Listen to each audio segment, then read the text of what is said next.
آپ صلی اللہ علیہ وسلم نے جن 7 بندوں کو فرمایا کہ انہیں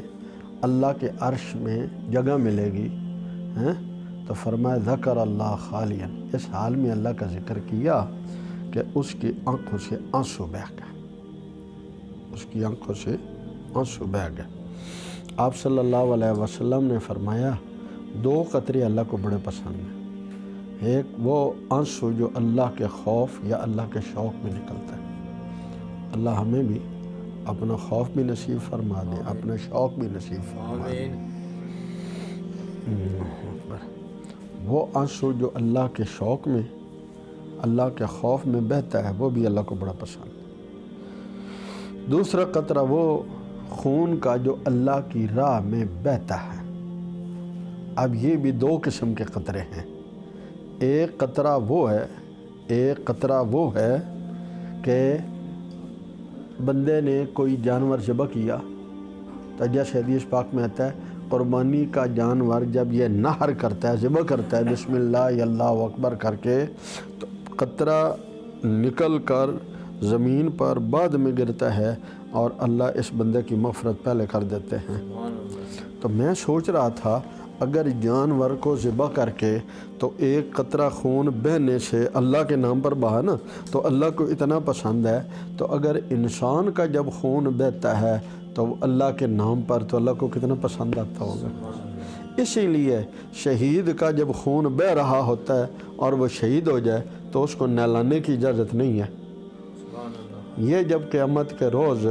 اٹھے گا، حدیث پاک میں آتا ہے، تو وہ جو خون ہے نا وہ بہہ رہا ہوگا لیکن اس سے مشک و عنبر کی خوشبو آ رہی ہوگی۔ تو 2 قطرے اللہ کو پسند ہیں، ایک آنسو کا وہ قطرہ جو اللہ کے شوق میں یا اللہ کے خوف میں نکلا، خون کا وہ قطرہ جو اللہ کی راہ میں گرا۔ 2 نشان آثار بھی اللہ کو بڑے پسند ہیں، 2 آثار بھی اللہ کو بڑے پسند ہیں، 2 نشان بھی اللہ کو بڑے پسند ہیں۔ ایک یہ کہ بندہ جب اللہ کی راہ میں نماز کے لیے، حج کے لیے، جہاد کے لیے، دعوت کے لیے نکلتا ہے نا، تو زمین پر اس کے قدم لگتے جاتے ہیں۔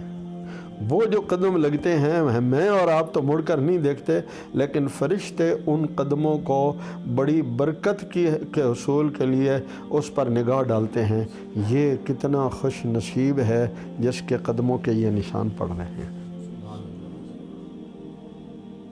اور ایک اللہ کو وہ آثار پسند ہیں جو اللہ کی محبت میں انسان کے جسم میں ظاہر ہوتے ہیں۔ مثال کے طور پہ سردیوں میں وضو کرتے کرتے تو جسم کبھی پھٹ جاتا ہے نا، تو اس کے نشان پڑ جاتے ہیں،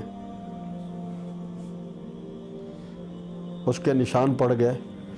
اللہ کی راہ میں نکلا اور اس کے جسم میں، پاؤں میں کہیں زخم آ گئے، اب وہ پھٹ گیا، تو وہ جو نشان پڑ گئے اللہ کے لیے، چلتے چلتے ایک تو اس کے نشان وہ زمین پر جو پڑے وہ بھی اللہ کو پسند ہیں، اور جو اس کے جسم پر نشان پڑے وہ بھی اللہ کو پسند ہے۔ تو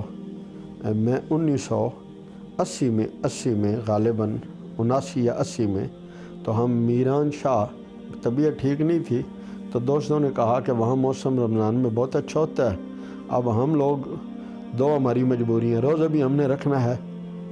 اور ہم نے قرآن مجید بھی تراویح میں سنانا ہے،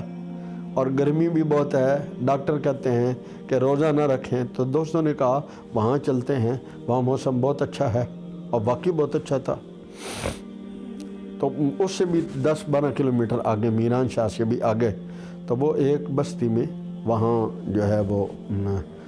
قرآن مجید بھی سنایا، اور وہاں کوئی جتنے دن وہاں اللہ کو منظور تھا وہاں رہے، اور روزے بھی آسان ہو گئے۔ تو انہوں نے سنایا کہ ہمارا یہاں ایک نوجوان،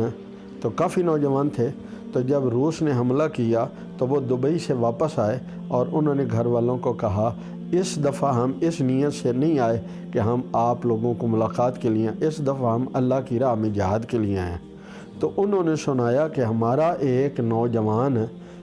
شہید ہو گیا اور اس کا بازو نہیں ملا، اس کا بازو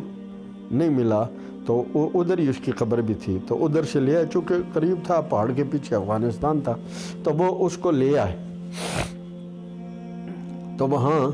جنازہ ہوا اور دفن کر دیا۔ تو 6 مہینے کے بعد اس کا وہ بازو ملا، 6 مہینے کے بعد اس کا بازو ملا، اور اس کے اوپر ایٹومیٹک گھڑی تھی اور وہ چل رہی تھی۔ تو آپ کو پتہ ہے نا، وہ انسانی نبض سے، حرکت سے چلتی ہے۔ تو پھر وہ کہتے ہیں کہ وہ اس کا بازو جو ہے وہ پھر یہاں لایا گیا، اسی طرح گھڑی باندھی ہوئی، اور ہم سب نے اس کی زیارت کی، پھر اسی قبر میں ہم نے اس کو دفن کر دیا۔ تو میں کیا کہہ رہا تھا کہ یہ تھوڑی سی مشکل تو ضرور ہے دنیا میں، تھوڑی سی مشکل تو ضرور ہے کہ اللہ کی راہ میں، دنیا کے لیے تو دنیا رو رہی ہے، اللہ کے لیے کوئی روئے،